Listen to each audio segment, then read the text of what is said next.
Unidad 13, el derecho colectivo del trabajo. Vamos a ver su naturaleza y la evolución histórica. La diferencia al momento de contratar entre trabajador y empleador va a poner siempre al obrero en una situación desventajosa por no ser el dueño de los medios de producción y por la amplia demanda de puestos de trabajo. Esta debilidad debe ser equilibrada, para lo cual surgen las organizaciones sindicales y las leyes que denominamos del orden público laboral.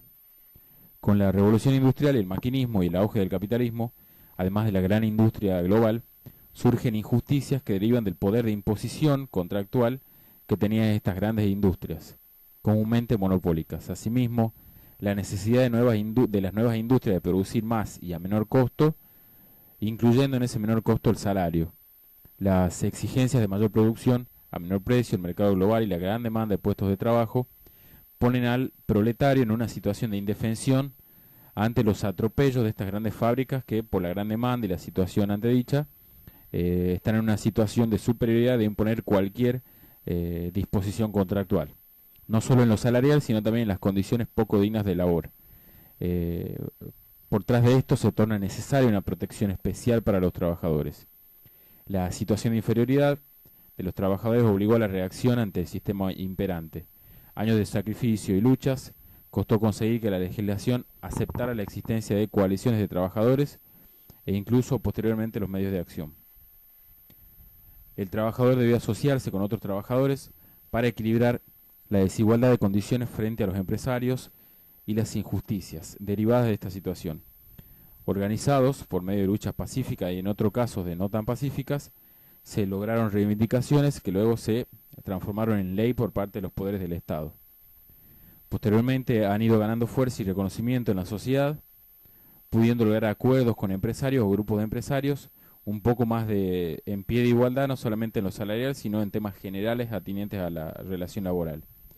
Tales acuerdos se denominan convenios colectivos de trabajo, tienen fuerza de ley, complementando a la ley general, que sería la ley de contrato de trabajo, formando un piso de derechos debajo del cual no se puede contratar, buscando así dar un equilibrio a la relación laboral.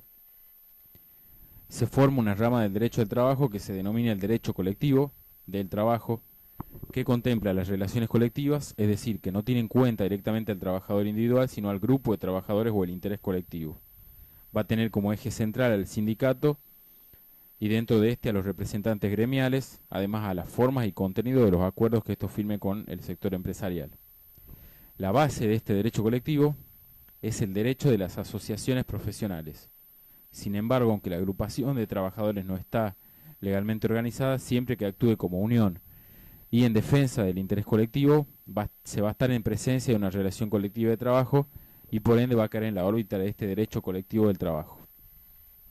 El objeto del derecho colectivo va a ser siempre la asociación profesional de trabajadores, va a incluir la normativa referida a la formación de estas asociaciones, como también a su desenvolvimiento, a las funciones del ente sindical frente a los conflictos y a las negociaciones colectivas, y finalmente el carácter y validez de las normas internas y de las normas que surgen de la negociación. Por definición, el derecho colectivo es aquel que regula la asociación de trabajadores en relación a los intereses jurídicos que protege y en relación a la empresa con la cual negocia, sumado estos dos factores a la normativa que emanan de la negociación y los conflictos que van a enfrentar estos sectores, que sería el gremio o sindicato y la empresa. Está compuesto por varias instituciones, entre las más importantes tenemos el Convenio Colectivo del Trabajo y la huelga. Sus instituciones fundamentales también son las asociaciones profesionales, los convenios colectivos de trabajo y los conflictos colectivos. Existen diferencias entre el derecho colectivo e individual del trabajo. Estas diferencias las podemos estudiar. Primero, diferencia en los sujetos. Teniendo en cuenta los sujetos, en la relación individual, el sujeto es trabajador por un lado y empleado por el otro. En las relaciones colectivas, uno de los sujetos es siempre un grupo de trabajadores que actúa como representante de una comunidad.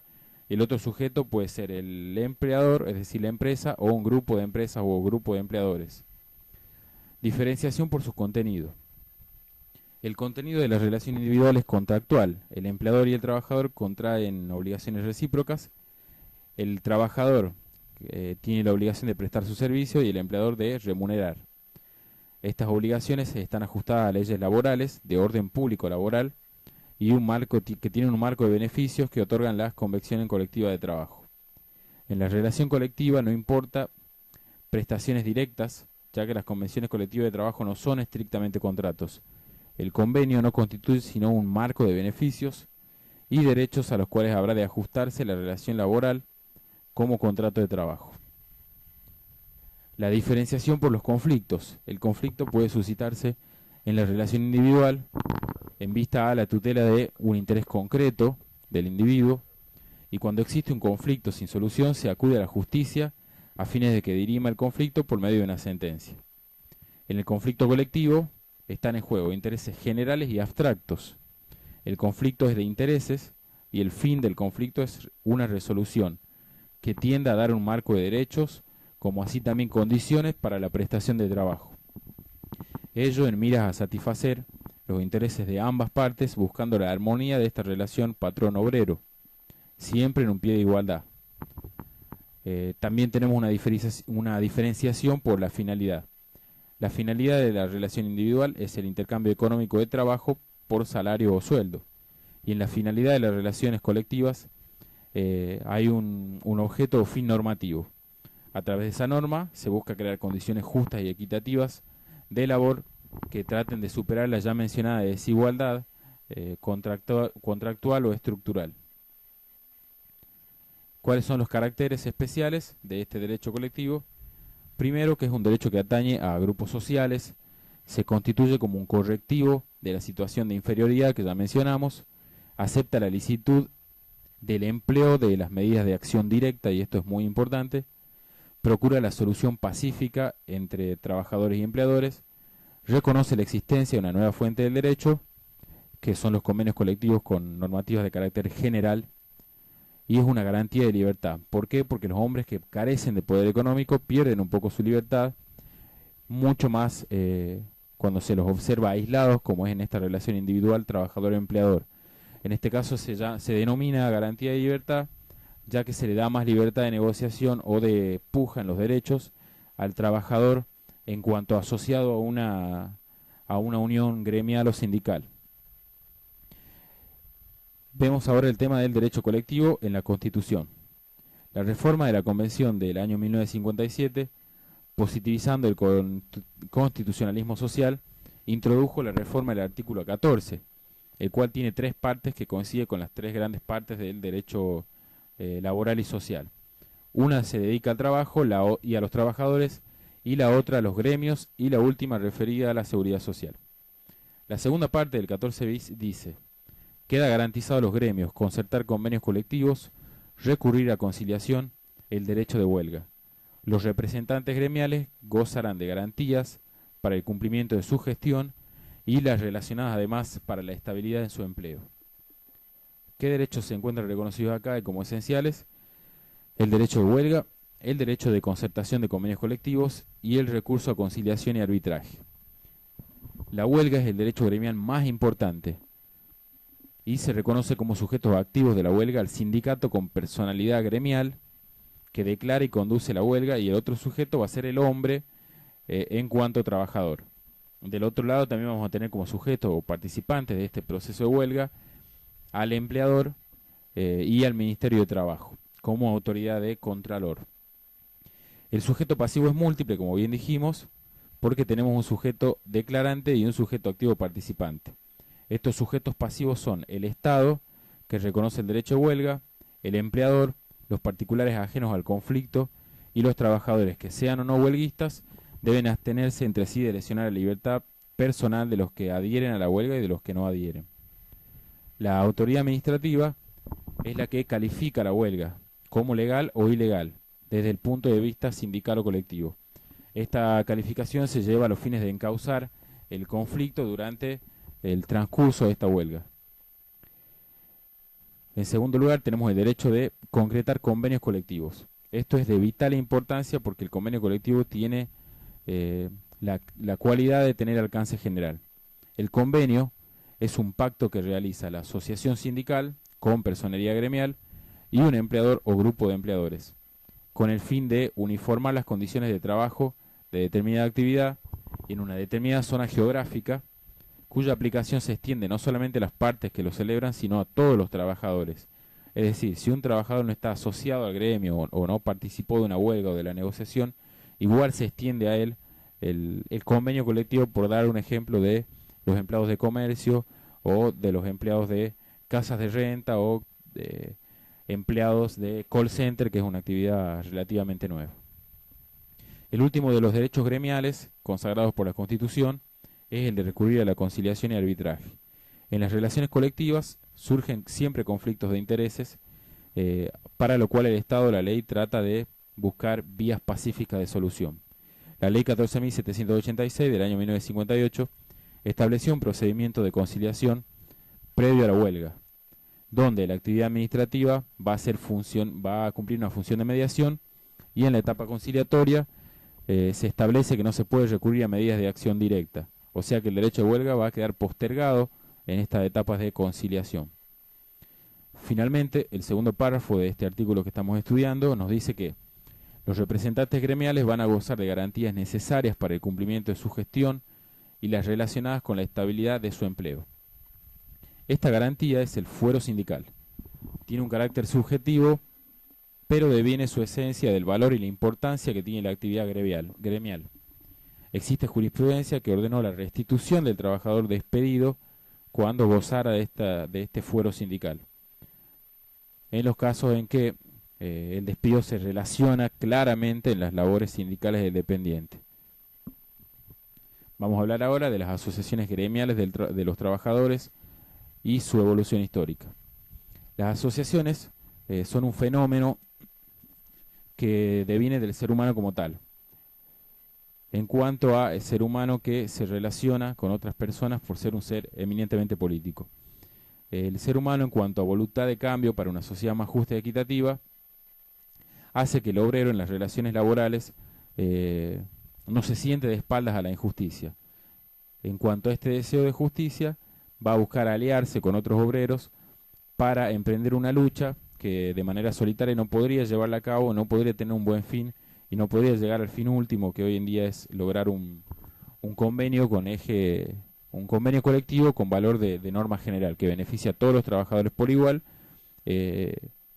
creando situaciones más justas y tratando de vulnerar esta situación de desigualdad original que hay entre las partes.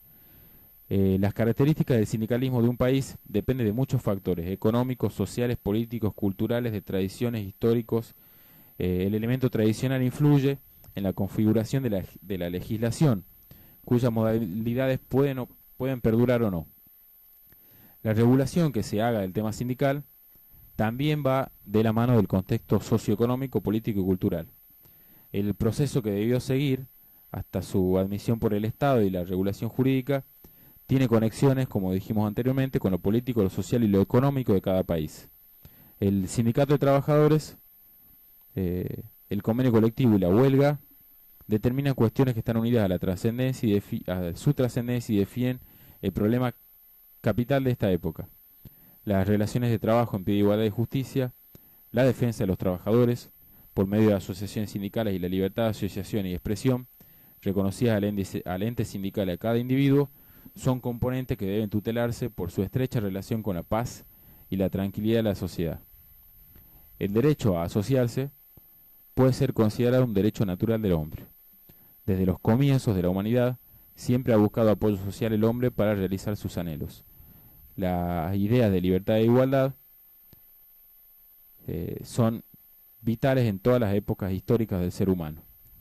Entre las primeras asociaciones, históricamente, vemos asociaciones o corporaciones de artesanos que están mencionadas por el jurisconsulto Gallo en sus comentarios a la ley de las 12 tablas, al reenviar o referirse a una ley de Solón que autorizaba estas asociaciones y autorizaba además a que creen sus propios estatutos o normas internas. También en el derecho romano vamos a encontrar los collegis officium, que agrupaban a trabajadores manuales. Estos colegios no lograron la estructura de entidades que tenían la organización del régimen profesional, ni actuaron como sindicatos actuales. ya que tenían en cuenta el municipio romano. Fueron suprimidos posteriormente por la República cuando pretendieron intervenir en política. La doctrina consiste en aceptar que los antecedentes del sindicato lo vamos a encontrar en las corporaciones, pero no se ha logrado unanimidad sobre el verdadero sentido de estas. El doctrinario de Beali sostiene que no puede ser considerado un antecedente histórico del sindicato, sino más bien de las asociaciones patronales, creadas para asegurar una situación de privilegio contra los competidores y consumidores. Lo cierto es que no pueden ser considerados como evolución de los colegios romanos. Estos desaparecieron con las invasiones de los bárbaros y no quedan restos de ellos. Las corporaciones de oficios reconocen su origen en las corporaciones laborales islámicas, que surgen como consecuencia del extraordinario desarrollo que había adquirido la industria manufacturera y de la formación de grandes urbes densamente pobladas en las cuales los artesanos se agrupaban por núcleos corporativos según la afinidad de oficios. De allí pasaron a España para difundirse por toda Europa, pero las corporaciones concluyen con la Revolución Francesa, que puso término a su expansión. Habían comenzado con dos características especiales, una como monopolio del oficio y la otra como reglamentación técnica de la profesión. Luego se desarrolló ejerciendo privilegios absolutos, determinando quién podía ejercer un oficio y quién no.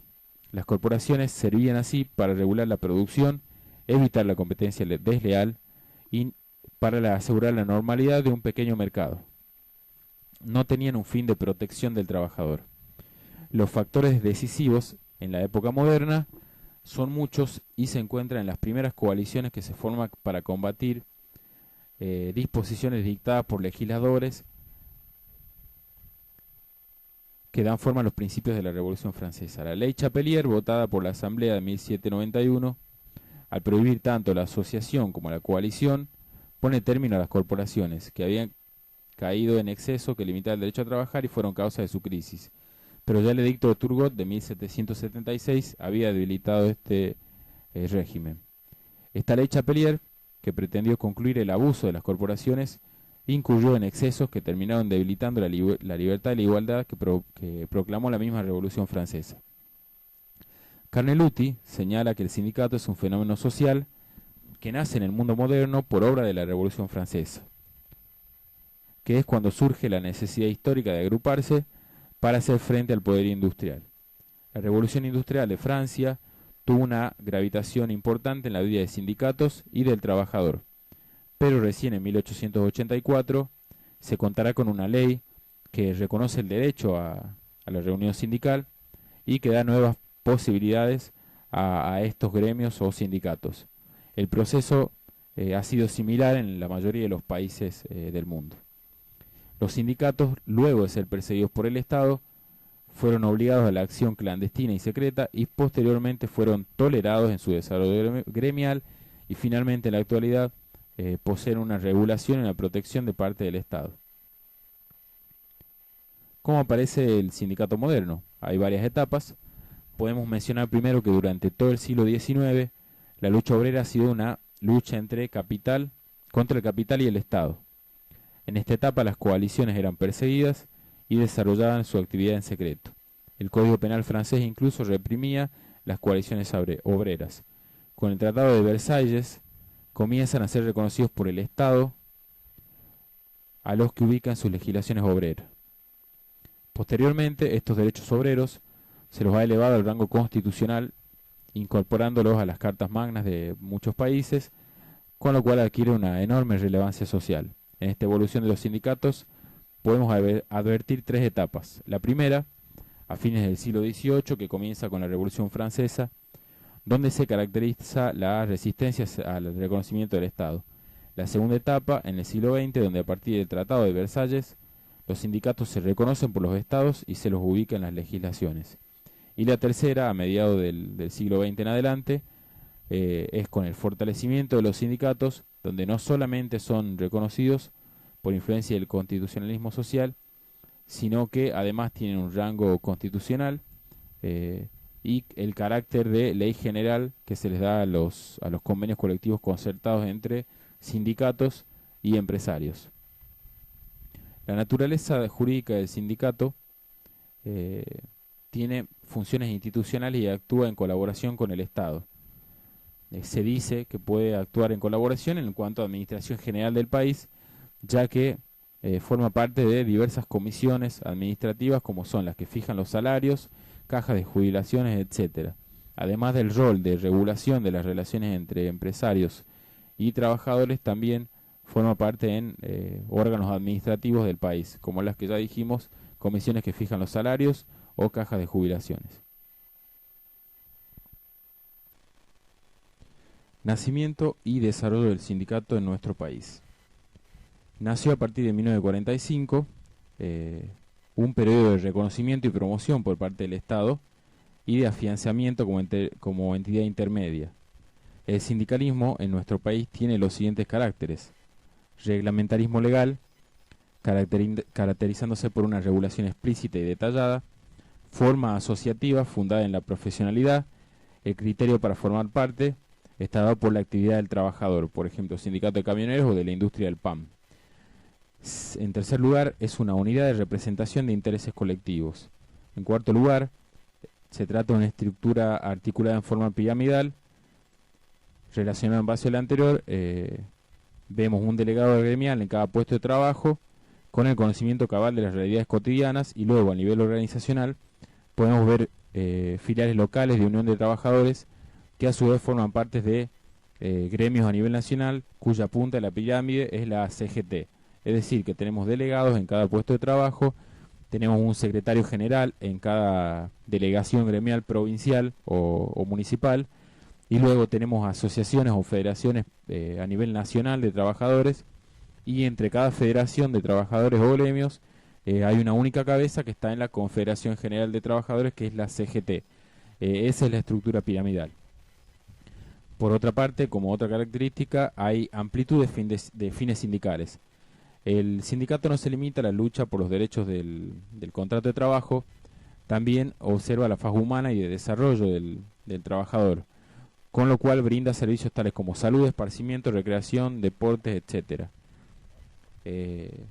Por otro lado, y como característica última del sindicato argentino, vemos la alta tasa de sindicalización. Nuestro país asciende a porcentajes superiores a lo de los países europeos industrializados. En la actualidad el índice es de 65 a 70%.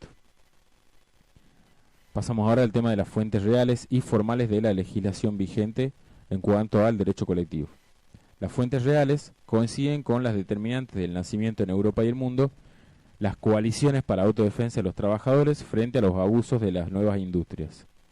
En cuanto a las fuentes formales, la primera iniciativa data de 1904 con el proyecto de Código de Trabajo enviado al Congreso por el doctor Joaquín B. González, que establecía que las asociaciones ya existentes o que se constituyesen en el futuro podrían formarse de manera libre, sin autorización previa, pero gozarán de beneficios de personería jurídica cuando hayan cumplido las condiciones fijadas para el reconocimiento legal. Ese proyecto no se transformó en ley, pero sirvió de inspiración a las posteriores normativas. En 1943, el Gobierno Nacional dictó el decreto 2669, que reglamentó el funcionamiento y constitución de las asociaciones profesionales. En este texto, por primera vez, se habla del concepto de personería gremial. En 1945 se dicta el decreto 23.852, que luego se convirtió en ley 12.921 sobre asociaciones profesionales obreras, que declaraba la libertad de la vida sindical y mediante una regulación administrativa y una dirección especial otorgaba personería gremial. Los hechos demostraron que la Central Única y los sindicatos únicos con esa especial personería tendían a identificarse con la acción oficialista. Llegamos así al dictado de la Ley 14.455, que fue denominada Régimen Legal de las Asociaciones Profesionales de Trabajadores. No representó progreso con la que reemplazó, consagra sindicato único, da estructura especial a la personería gremial, que en algunas circunstancias depende de la determinación subjetiva de la autoridad administrativa, y define normas que fueron impugnadas de inconstitucionales en el curso del debate parlamentario. Ha sido objeto de críticas porque tiene en cuenta exclusivamente el número de afiliados para reconocer una entidad como la más representativa, sin exigir el control de antigüedad cumplimiento y naturaleza del oficio o profesionalidad de los que aparecen como cotizantes. El 11 de diciembre de 1973 fue promulgada la Ley 20.615, que reglamentaba la actividad sindical reemplazando la 14.455.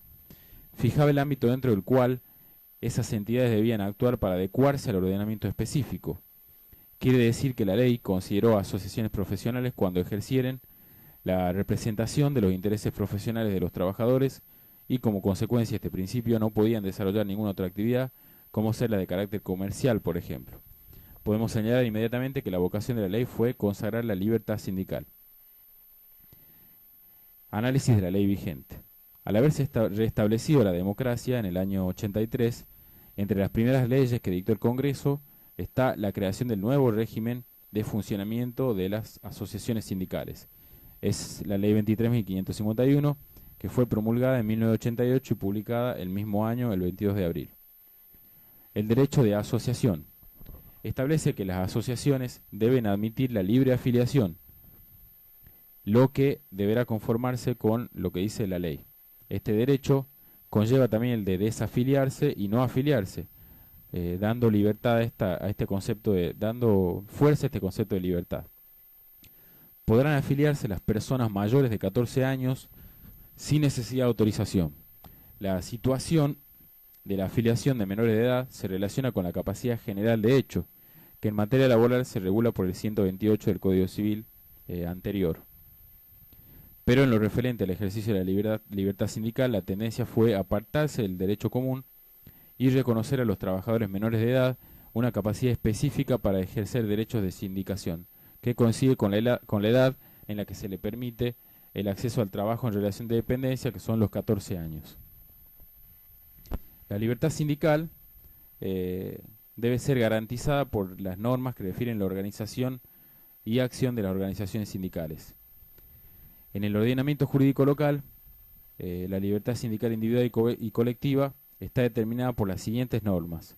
Primero, por el artículo 14 bis de la Constitución, el cual ya leímos anteriormente, y que dice que el trabajo gozará de protección y que se asegurará al trabajador mismo la organización sindical libre y democrática, reconocida por la simple inscripción en un registro especial. Esto dice textualmente. En segundo lugar, la legislación ordinaria, por debajo de la Constitución Nacional, reglamenta la libertad sindical, ya sea en sus aspectos sustanciales o en aspectos especiales de relaciones internas o externas del sindicalismo, como la Ley de Normalización Sindical 23.071 o la Ley sobre Convenciones Colectivas del Trabajo. ¿Qué dicen los convenios internacionales número 87 y 98 de la Organización Internacional del Trabajo? Una de las fuentes formales directas de nuestra legislación son estos convenios citados. En primer lugar, el número 87, que incorpora los principios que refieren a la libertad sindical y a la protección del derecho de sindicación.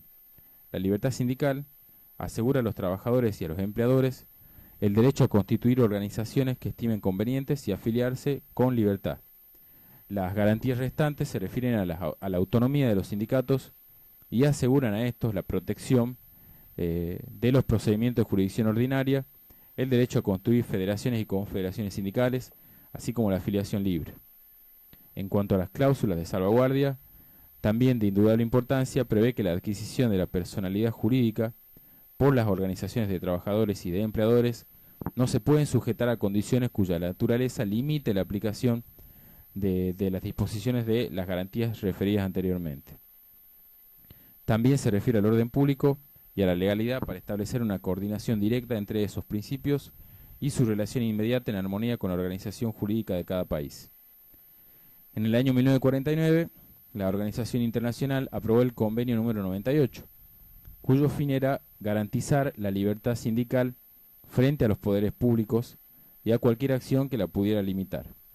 En su artículo primero establece que la protección sindical debe ejercerse contra todo acto que tenga por objeto sujetar el empleo de un trabajador a la condición de que se afilie o no a determinado sindicato. También busca impedir que se despida a un trabajador o perjudicarlo de alguna forma por su actividad o afiliación sindical o de su participación sindical fuera del horario de trabajo. Es decir, que se tutela al trabajador en cuanto a su participación gremial dentro o fuera del establecimiento comercial y así también se tutela la libertad del trabajador individualmente en cuanto a que no se vaya a intentar sancionar o limitar el ingreso a un determinado puesto de trabajo eh, dependiendo de que el trabajador se afilie o no a determinado sindicato. ¿Cuáles son los tipos de asociaciones sindicales?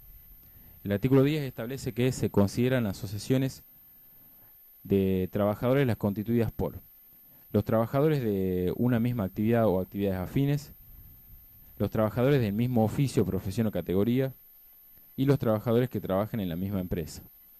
Los sindicatos no son agrupaciones de estructuras idénticas o uniformes.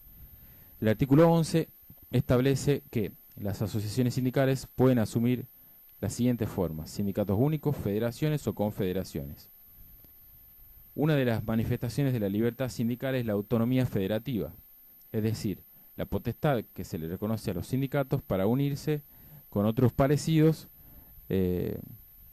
a los fines de crear un organismo de jerarquía superior que sería una confederación o federación.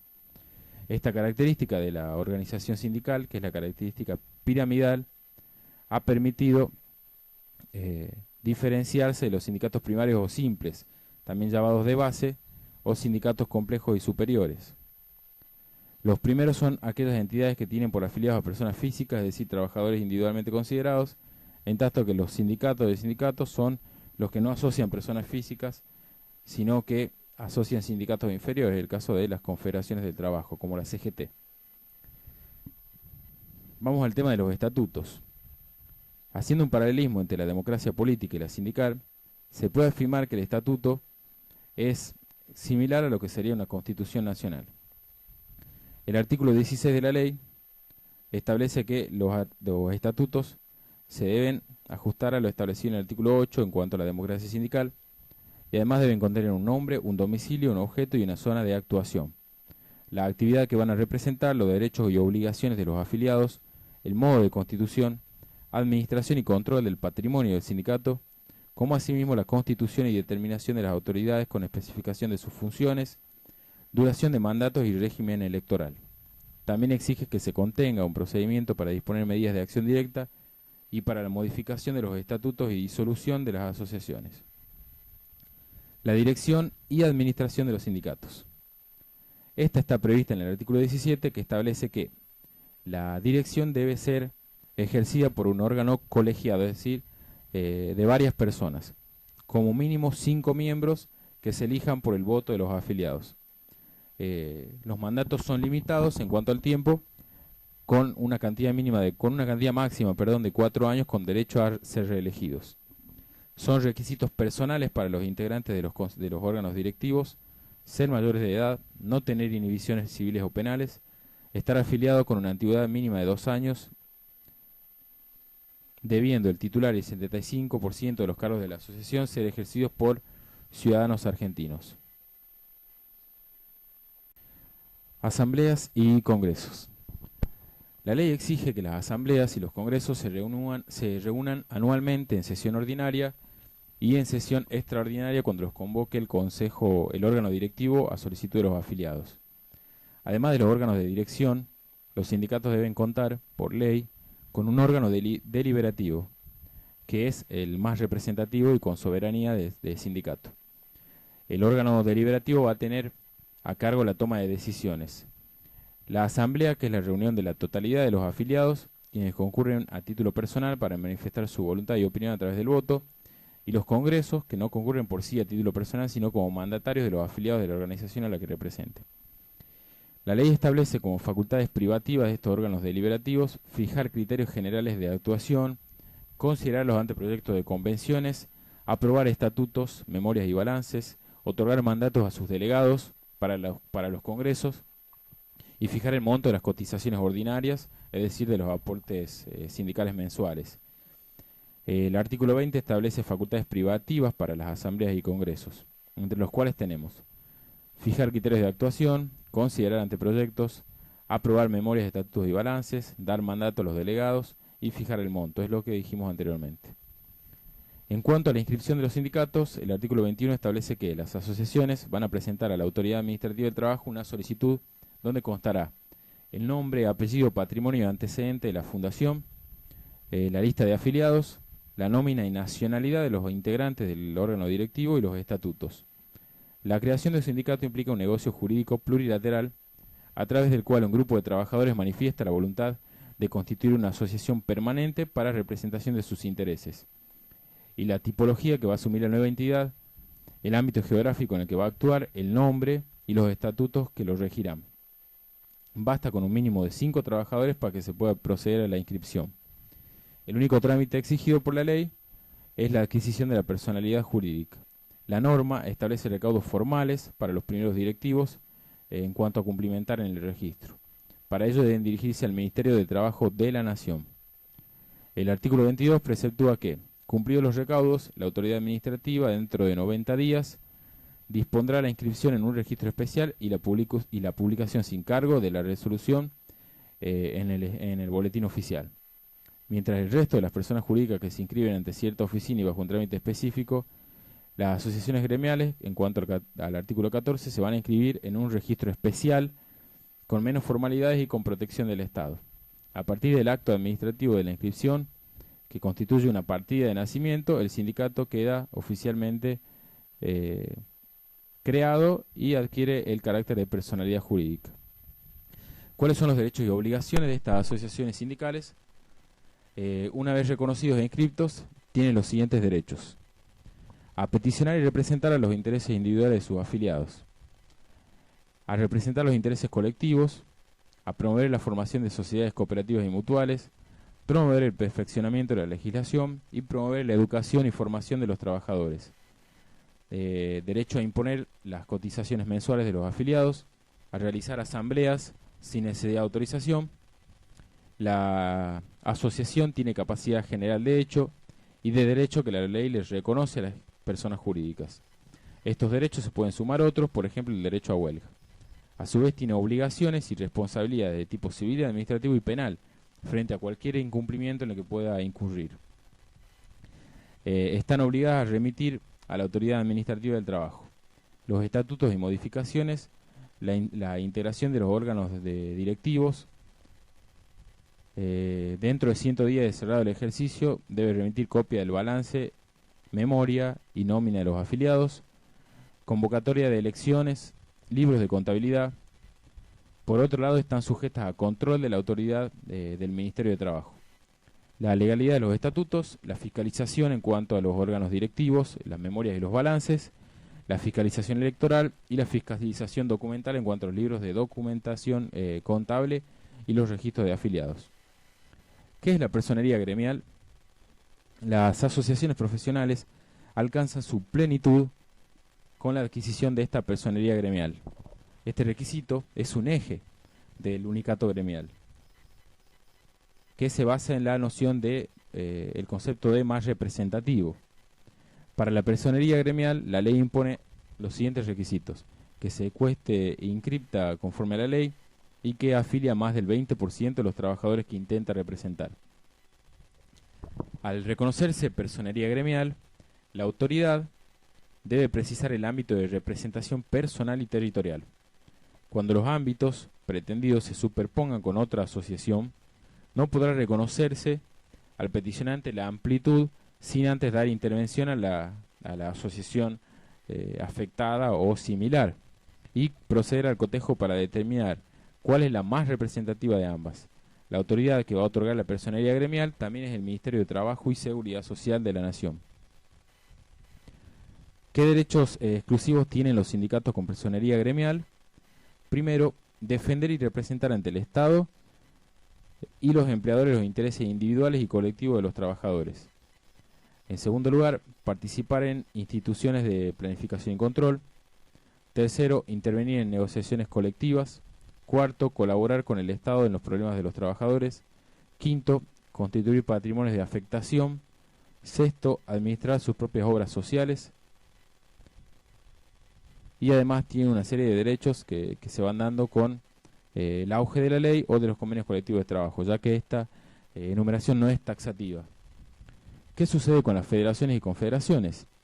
El artículo 33 establece que se consideran federaciones más representativas las que están integradas por asociaciones de primer grado que afilien la mayor parte de trabajadores cotizantes comprendidos en su ámbito.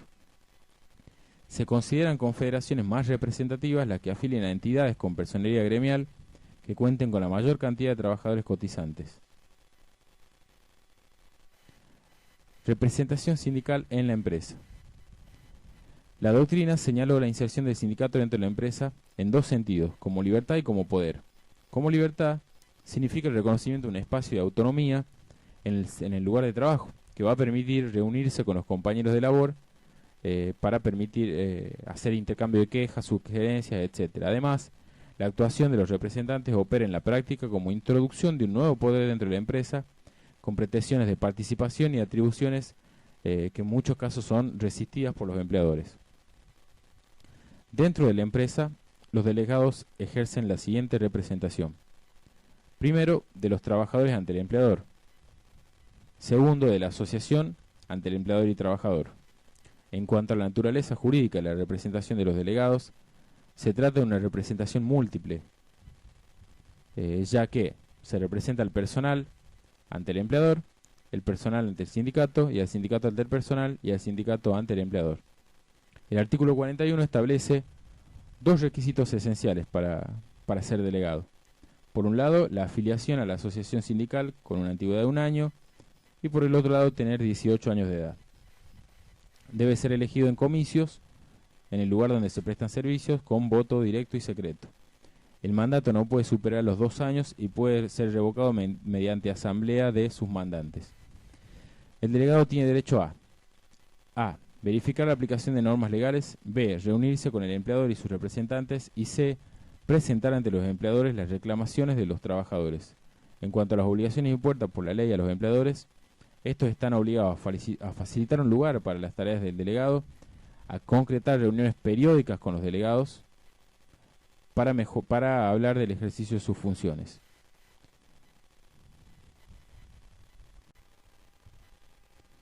La protección de la actividad sindical es también una protección hacia los derechos humanos de raigambre constitucional.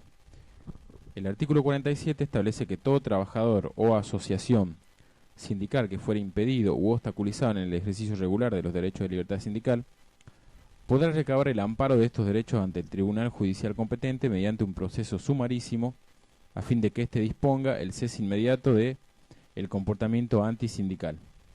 Los fines de este remedio consisten en establecer una protección eficaz que procure impedir los ataques a estos derechos, lograr el cese del ataque y concretar el restablecimiento del pleno disfrute del derecho conculcado. En cuanto a la legitimación activa del derecho mencionado, corresponde al trabajador o a la asociación sindical y se inicia contra el Estado o los empleadores que incurran en estas inconductas. El artículo 48 establece que aquellos trabajadores que por ocupar cargos representativos en asociaciones gremiales con personería gremial, valga la redundancia, un organismo que requieran representación gremial o en cargos políticos en los poderes públicos, dejarán de prestar servicios, tendrán licencia automática sin goce de haberes, tendrán reserva en su puesto de trabajo y serán reincorporados al finalizar el ejercicio de sus funciones, no pudiendo ser despedidos durante el término de 1 año a partir de la cesación de sus mandatos, salvo que mediare justa causa de despido. El tiempo de desempeño de sus funciones sindicales será considerado periodo de trabajo a todos sus efectos, excepto para determinar promedios de remuneraciones. Los representantes sindicales de la empresa, elegidos en legal forma, continuarán prestando servicios y no podrán ser suspendidos, modificadas sus condiciones de trabajo, ni despedidos durante el tiempo que dure el ejercicio de sus mandatos y hasta 1 año más, salvo justa causa. El artículo 49 establece que para que surta efecto la garantía se deben cumplir con 2 requisitos: que la designación se haya efectuado con los recaudos legales y que haya sido comunicada fehacientemente al empleador. El artículo 50 prescribe que la tutela comienza a partir de la postulación del trabajador para el cargo sindical, cualquiera sea la representación, y no podrá ser despedido sin justa causa ni modificar sus condiciones de trabajo por el término de 6 meses. En cuanto a los sujetos que merecen protección contra estas prácticas, coincidiendo con Néstor Corte, pueden enunciarse los siguientes: los trabajadores individuales los activistas, los miembros de de órganos directivos, los delegados o congresistas, los candidatos para ocupar cargos sindicales, los delegados de personal, miembros de comisiones internas y otros organismos, los representantes de comisiones paritarias, los ex directivos, ex representantes o ex candidatos durante el periodo limitado de tiempo, las asociaciones sindicales ya constituidas y reconocidas, las agrupaciones en grado de formación, los grupos organizados informalmente para la realización de actividades lícitas, y en cuanto a los medios técnicos de protección antisindical, se lo pueden dividir en tres. En primer lugar, los mecanismos sancionatorios. En estos mecanismos, el comportamiento del empleador que viola los derechos de libertad sindical es pasible de sanciones pecuniarias, ya sea condenando al pago de una indemnización especial, como es el caso de la ley argentina, o la aplicación de sanciones de tipo penal administrativo, llegando en algunos casos a las penas privativas de la libertad. El artículo 51 establece que la estabilidad no podrá ser invocada en casos de cesación de actividades en el establecimiento o suspensión de tareas del mismo. Cuando no se trate de una suspensión general de actividades del establecimiento, pero se procede a reducir personal por vía de suspensiones o despidos y deba atenderse al orden de antigüedad, se va a excluir para la determinación de ese orden a los trabajadores que estén amparados por esta tutela. Para que un trabajador esté amparado por la tutela sindical y pueda ser despedido, suspendido o modificado sus condiciones, es necesario que previamente el empleador se someta a un procedimiento judicial que es el de acción de exclusión de tutela sindical. Repetimos, para que se pueda despedir, suspender o modificar condiciones de trabajo de un trabajador que ya goza la tutela, debe iniciarse una acción judicial que es la acción de exclusión de tutela sindical y obtener, por supuesto, un pronunciamiento favorable a las expectativas del empleador. El incumplimiento de los derechos de la tutela sindical abre la posibilidad de pedir a un juez la reinstalación en el puesto de trabajo. Asimismo, dictada la reinstalación, pueden aplicarse astreintes para el caso del incumplimiento. Si el trabajador fuera un candidato que no se eligió o no salió electo, tiene derecho a percibir, además de las indemnizaciones y de las remuneraciones imputables al periodo de estabilidad aún no agotado, el importe de un año más de remuneraciones. Por último, el artículo finaliza diciendo que la promoción de acciones de reinstalación o restablecimiento de condiciones contractuales interrumpe la prescripción de las acciones por cobro de indemnización y salarios caídos. El curso de prescripción comienza una vez que recayere un pronunciamiento firme en cualquiera de los presupuestos. ¿A qué vamos a llamar prácticas desleales? Todo accionar que tienda a coartar la libertad sindical y el normal desenvolvimiento de estas actividades va a ser considerado práctica desleal. El artículo 53 la menciona. Podemos citar A. Subvencionar una asociación sindical de trabajadores. B. Intervenir en el funcionamiento o constitución de un ente sindical. C. Obstruir o dificultar la afiliación de los trabajadores. D. Promover o auspiciar la asociación a determinada entidad sindical. Adoptar represalias contra los trabajadores. Rehusarse a negociar colectivamente. Despedir, suspender o modificar condiciones contractuales al personal sindical. Negarse a reservar el empleo para el trabajador que retoma los servicios luego de haber desempeñado un cargo sindical. Despedir, suspender o modificar condiciones de trabajo a los representantes que gozan de estabilidad. Practicar trato discriminatorio en razón del ejercicio de derechos sindicales. Y negarse a suministrar nómina del personal a los efectos de elección de delegados en el lugar de trabajo. En caso de que se produzca por parte de los empleadores alguna de las conductas descritas por la ley, se podrá promover una acción por práctica desleal ante el juez o tribunal competente. Estas prácticas son sancionadas con multas que serán fijadas prudencialmente por el juez. El importe será percibido por la autoridad administrativa del trabajo o fijarse a favor del sujeto pasivo. La autoridad de aplicación para todo lo que venimos estudiando es el Ministerio de Trabajo de la Nación, el cual tiene facultad para otorgar personería gremial, resolver incompatibilidades de candidatos a cargos directivos y delegados del personal y organismos similares, para disponer inhabilitaciones de hasta 3 años a representantes sindicales y establecer el número de trabajadores de un establecimiento necesario para poder contar con un delegado de personal. Todas las decisiones de esta autoridad son apelables ante la justicia ordinaria.